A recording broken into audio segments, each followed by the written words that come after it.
রাসূল সাল্লাল্লাহু আলাইহি সাল্লাম বলছেন, পৃথিবীর মানুষ মনে রেখো, 7টা কাজে মানুষ ধ্বংস হবে, মানে জাহান্নামে চলে গেছে। 1, আল ইশরাকু বিল্লাহ, আল্লাহর সাথে শিরক করা। 2, কাতলুন নাস, মানুষকে হত্যা করা। 3, আকলুর রিবা, সুদ খাওয়া। সুদ খায় যারা জাহান্নামে যাবে তারা, মন মতো চলে যারা জাহান্নামে যাবে তারা। সুদ ঘুষ খায় যারা জাহান্নামে যাবে তারা। কিস্তিতে টাকা তোলে যারা জাহান্নামে যাবে তারা। মন মতো চলে যারা জাহান্নামে যাবে তারা। আমি আব্দুর রাজ্জাক বিন ইউসুফ, আপনার বাড়ির মানুষ, আপনাকে আমি ভিক্ষে করে খেতে বলিনি, তবে ভিক্ষে করে খাওয়া জায়েজ। আপনাকে আমি বলেছি চকলেট বিক্রি করে খান, কলা বিক্রি করে খান, সুদের উপরে টাকা নিয়েন না। এরকম ইন্স্যুরেন্সে চাকরি করিয়েন না।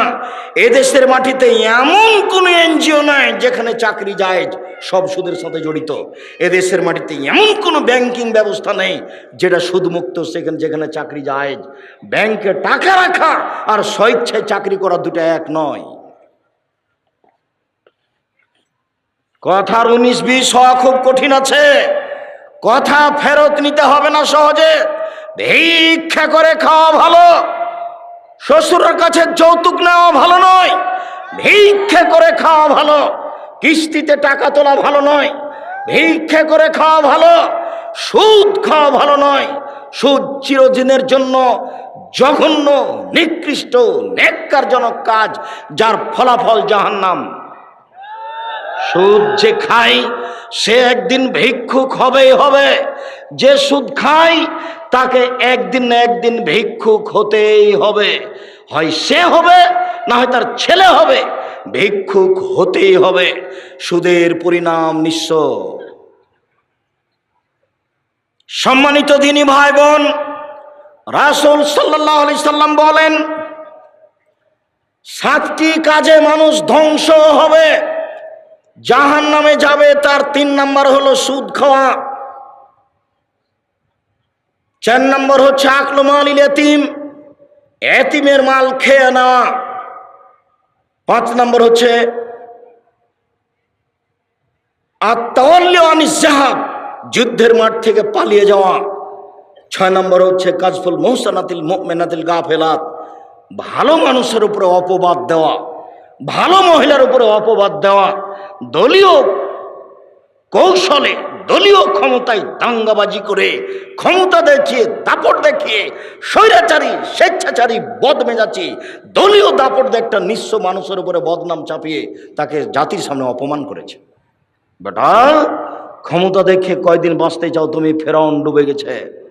মনে রেখো, তুমি দাম্ভিকতা দেখিয়ে, দলীয় দাপট দেখিয়ে, ক্ষমতা দেখিয়ে, অর্থ দেখিয়ে, দাঙ্গাবাজি করে, জুলুমবাজি করে, দাম্ভিকতা দেখিয়ে, স্বৈরাচারী হয়ে, স্বেচ্ছাচারী হয়ে, বদমেজাজি হয়ে 1 মিনিট বাঁচার চেষ্টা করিয়েন না। ফেরাউন ডুবে গেছে।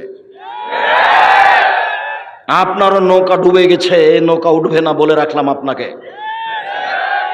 যাকে অপমান করেছেন তার কাছে আজকে ক্ষমা নিতে হবে সকাল হতে হতে। তাছাড়া আপনার নৌকা ডুবে গেছে, তাহাজ্জুদ দিয়ে টিকতে পারবেন না, হজ দিয়ে টিকতে পারবেন না, কোন পথ দিয়ে টিকতে পারবে না। জুলুমবাজ যারা, দাঙ্গাবাজ যারা, মানুষকে অপমান করে যারা, মানুষকে জেল হাজতে দেয় যারা, দলীয় দাপট দেখায় যারা, তাদের নৌকা ডুবে গেছে, উঠবে না।